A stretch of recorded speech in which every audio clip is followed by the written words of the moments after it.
BSc part third chemistry की online classes में आप सभी का स्वागत है। तो स्टूडेंट्स, पिछले वीडियो में हमने पढ़ा था जनरल प्रॉपर्टीज ऑफ प्रोटॉन्स और उसके बाद पढ़ी थी कलर टेस्ट ऑफ प्रोटीन्स। और कलर टेस्ट ऑफ प्रोटीन्स में हमने 3-4 प्रकार के टेस्ट पढ़े थे। आज हम पढ़ रहे हैं स्ट्रक्चर ऑफ प्रोटीन्स। तो स्टूडेंट्स, स्ट्रक्चर ऑफ प्रोटीन्स में प्रोटीन की स्ट्रक्चर अलग अलग प्रकार की होती है। Primary structure of protein, secondary structure of protein और टर्शियरी स्ट्रक्चर ऑफ प्रोटीन। तो स्टूडेंट्स, सबसे पहले प्रोटीन की स्ट्रक्चर 3 प्रकार से दी हुई है। अपन लिखेंगे प्राथमिक संरचना,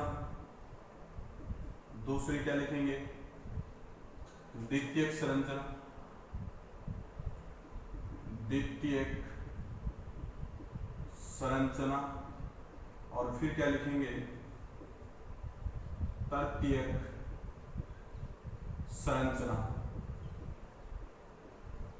प्रोटीन की 3 स्ट्रक्चर होती हैं स्टूडेंट्स, प्राथमिक संरचना, प्राइमरी स्ट्रक्चर, सेकेंडरी स्ट्रक्चर और टर्शियरी स्ट्रक्चर।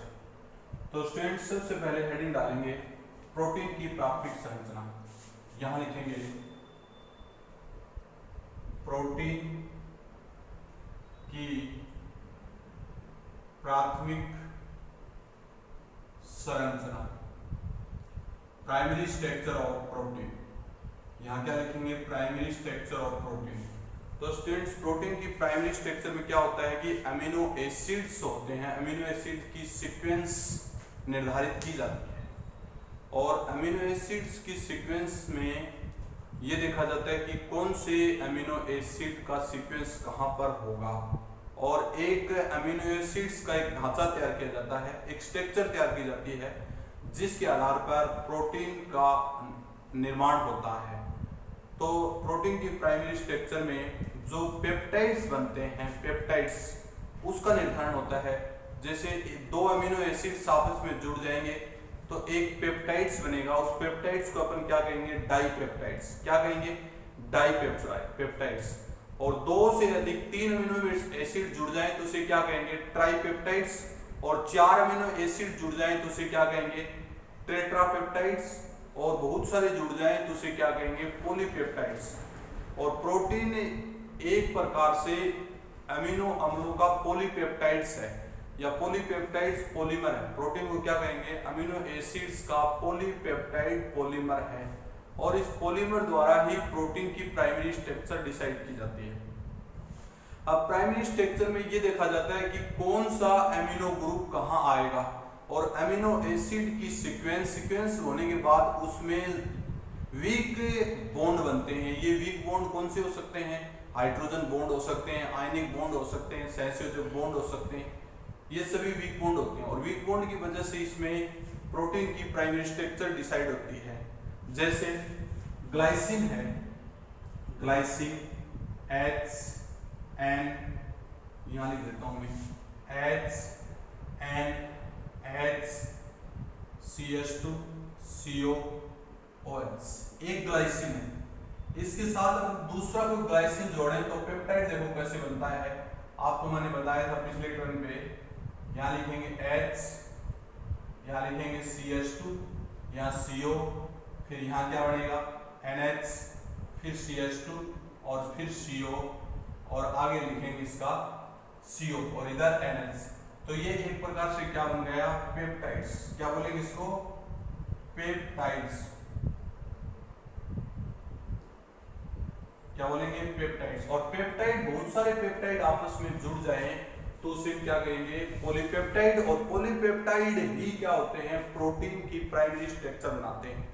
प्रोटीन क्या बनाते हैं प्राइमरी स्ट्रक्चर। जैसे स्ट्रक्चर है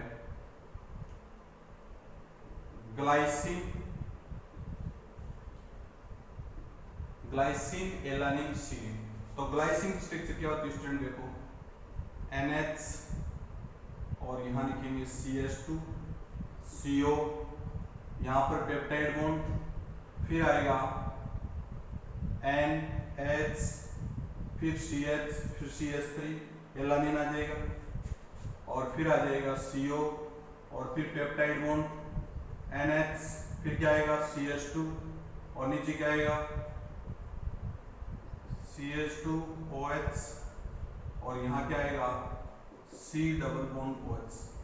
तो ये हो जाएगा ग्लाइसिन एलानिन सीरीन। इसका नाम क्या होगा ग्लाइसिन एलानिन और सीरीन। और इसका नाम लिखते समय अपन इन की जगह ई लगा देते हैं, ग्लाइसिनिल एलानिल और सीरीन। समझ गए स्टूडेंट्स। तो ये प्राइमरी स्ट्रक्चर में अमीनो एसिड्स हैं, इनकी निश्चित सीक्वेंस बनने की वजह से ही प्रोटीन का ढांचा तैयार होता है और ढांचे के बाद जो सेकेंडरी स्ट्रक्चर बनाते हैं और सेकेंडरी बाद टर्शियरी स्ट्रक्चर बनाते हैं। और देखो इस प्रकार की स्ट्रक्चर में प्रोटीन की जो प्राइमरी स्ट्रक्चर है उसमें अमीनो एसिड का मान लीजिए सीक्वेंस बिगड़ जाए या सीक्वेंस निश्चित नहीं रहे तो इसमें जो जैविक सक्रियता है उस पर बहुत अधिक इफेक्ट पड़ता है। जैविक सक्रियता, प्रोटीन की जैविक सक्रियता नष्ट हो जाती है। जैसे हीमोग्लोबिन एक प्रोटीन है, जैसे अपन बात करें हीमोग्लोबिन एक ब्लड प्रोटीन है। समझ गए। हीमोग्लोबिन एक ब्लड प्रोटीन है जो कि लगभग 374 अमीनो एसिड्स की इकाइयों से बना होता है। कितनी अमीनो एसिड? 374 अमीनो एसिड्स की इकाइयों से बना होता है और इन इकाइयों की निश्चित सीक्वेंस से ही हीमोग्लोबिन का फॉर्मेशन होता है। हालांकि इनकी सीक्वेंस ज्ञात करना बड़ा कठिन कार्य है, फिर भी आप वैज्ञानिक फ्रेडरिक सेगर ने ये बताया कि अमीनो एसिड्स में निश्चित प्रोटीन में निश्चित अमीनो अम्ल की इकाइयां जुड़ी रहती हैं और इन निश्चित अमीनो अम्ल की इकाइयां मान लीजिए विचलित हो जाएं तो उसमें डिफेक्ट उत्पन्न हो जाता है या प्रोटीन अपनी जैविक सक्रियता खो देता है। अब इस हीमोग्लोबिन का कार्य क्या होता है कि जो फेफड़े होते हैं, फेफड़ों में उपस्थित ऑक्सीजन को हमारी बॉडी के अंदर जो कोशिकाओं या सेल्स तक पहुंचाने का कार्य होता है। बट मान लीजिए इसमें इसके अमीनो एसिड की सीक्वेंस चेंज हो जाए, एक अमीनो एसिड की सीक्वेंस चेंज होने से इसमें एक sickle cell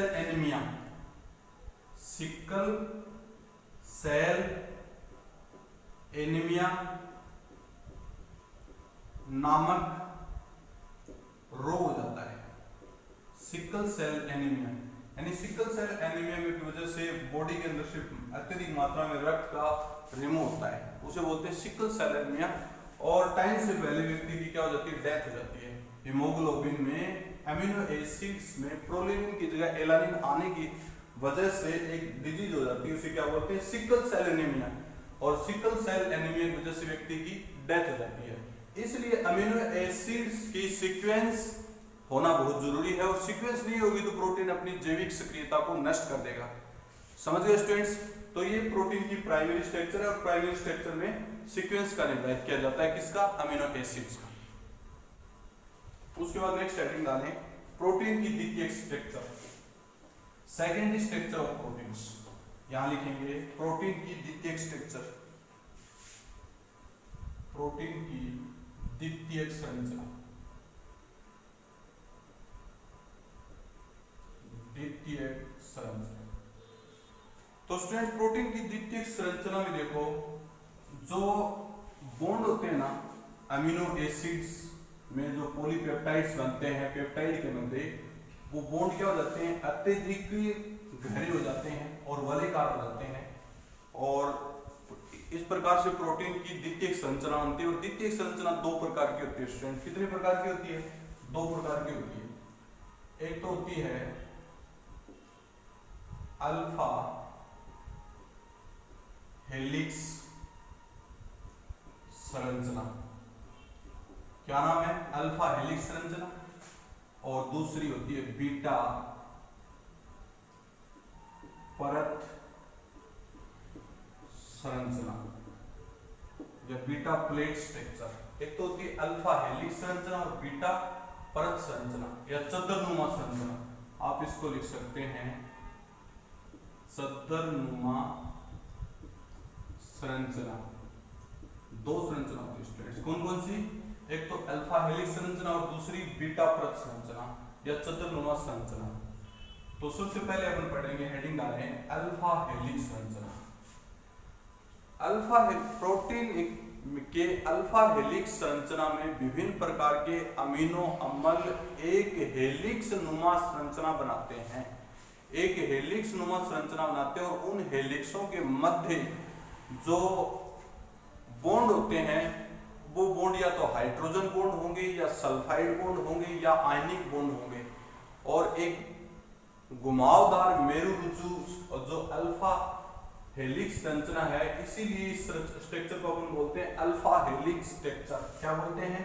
alpha helix structure. देखना स्टूडेंट्स ये बात, जैसे अपने पास N और यहां लिखेंगे H, यहां लिखेंगे C और यहां H R, फिर इधर क्या लिखेंगे CO, फिर यहां क्या लिखेंगे N H, फिर यहां क्या लिखेंगे C H R, फिर यहां क्या लिखेंगे CO और आगे स्ट्रक्चर चलती रहेगी सेम इसी प्रकार।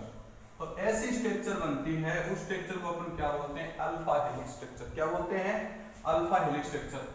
आप इसको हेलिक्स के रूप में बनाएं तो ये स्ट्रक्चर आपके 12th क्लास की किताबों में इस प्रकार स्टूडेंट आपने पढ़ी हो। देखो ये है, इसको बोलते हैं अल्फा हेलिक्स संरचना। क्या बोलते हैं? अल्फा हेलिक्स संरचना।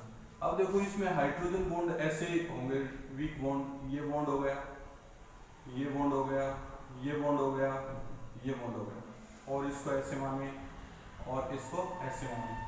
इसको बोलते हैं दुर्बल बॉन्ड। क्या बोलेंगे? दुर्बल बॉन्ड। नाम क्या है इसका? दुर्बल बॉन्ड। कई बार आपकी किताबों में स्ट्रक्चर को ऐसे ही रखा, देखो इसका ये है,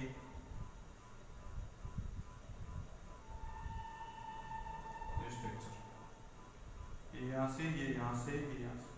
इस स्ट्रक्चर को अपन क्या बोलेंगे? Alpha helix structure. क्या बोलेंगे? Alpha helix structure. समझ गए स्टूडेंट्स? तो प्रोटीन की जो द्वितीयक संरचना में पहली स्ट्रक्चर क्या थी? Alpha helix structure. और सेकंड स्ट्रक्चर अपन पढ़ने जा रहे हैं बीटा परत संरचना या चद्दरनुमा संरचना।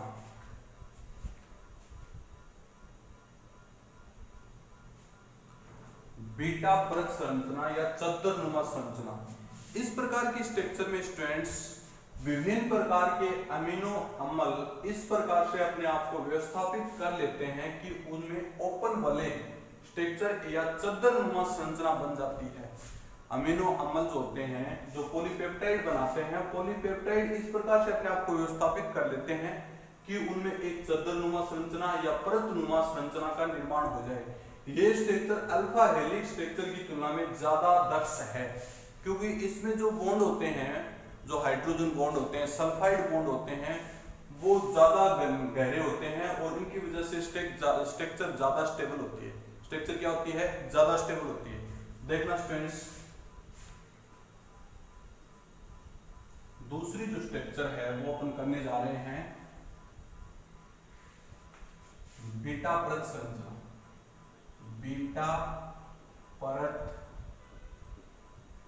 संरचना समझ गए? कौन सी संरचना? बीटा परत संरचना।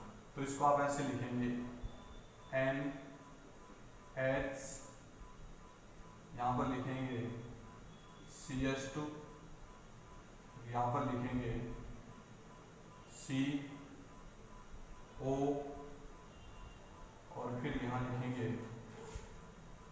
इधर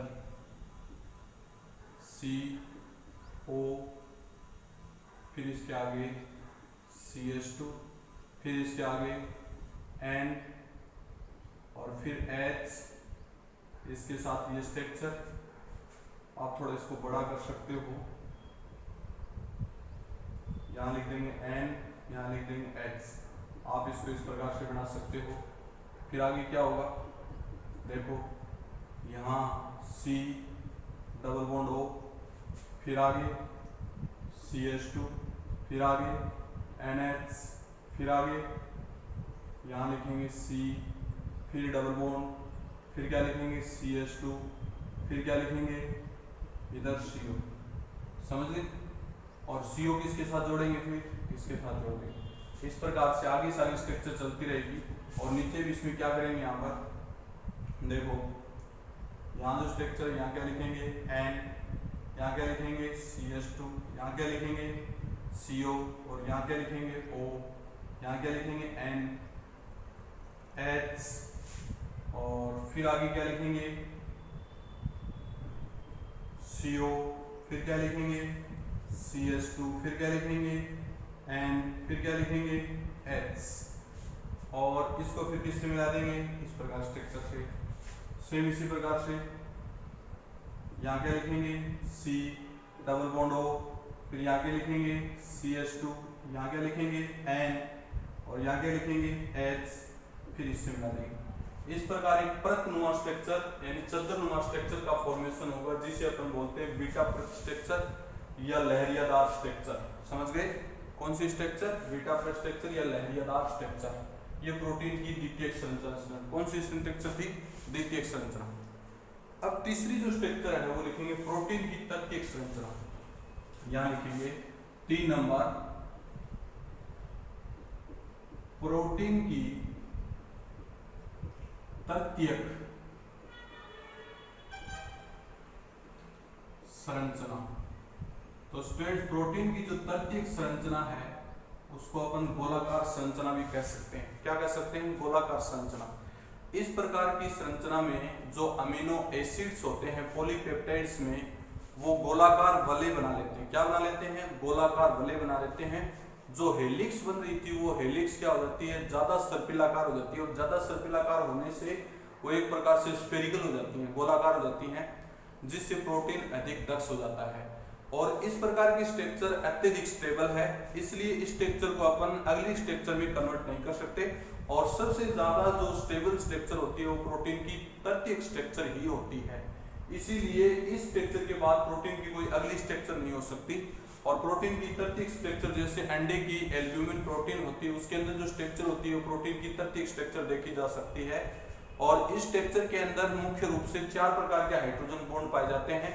एक तो 4 प्रकार के बॉन्ड पाए जाते हैं, एक तो हाइड्रोजन बॉन्ड, दूसरा सल्फर बॉन्ड और तीसरा आयनिक बॉन्ड और चौथा संयोजक बॉन्ड। देखो भाई, एक तो कौन सा हाइड्रोजन बॉन्ड, दूसरा सल्फर बॉन्ड और तीसरा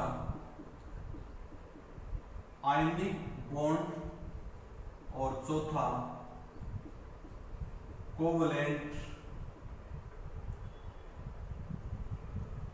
बॉन्ड। समझ गए स्टूडेंट्स। तो ये थी आपकी प्रोटीन की तृतीयक structure, tertiary structure of protein. कोई दिक्कत, यहाँ पर स्टूडेंट्स आपके प्रोटीन की प्राइमरी स्ट्रक्चर, सेकेंडरी स्ट्रक्चर और टर्सरी स्ट्रक्चर फिनिश हो गई, ठीक है।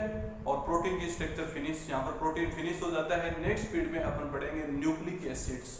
क्या पढ़ेंगे, न्यूक्लिक एसिड्स। इस यूनिट के स्टूडेंट 2 पोर्शन कंप्लीट हो गए। कौन कौन से, एक तो आपने पढ़ा अमीनो एसिड्स, दूसरा आपने पढ़ा प्रोटीन्स। अब तीसरा हम पढ़ेंगे न्यूक्लिक एसिड्स। न्यूक्लिक एसिड्स पढ़ेंगे और न्यूक्लिक एसिड्स अपन अगले पीरियड में पढ़ेंगे, ठीक है स्टूडेंट्स। ओके।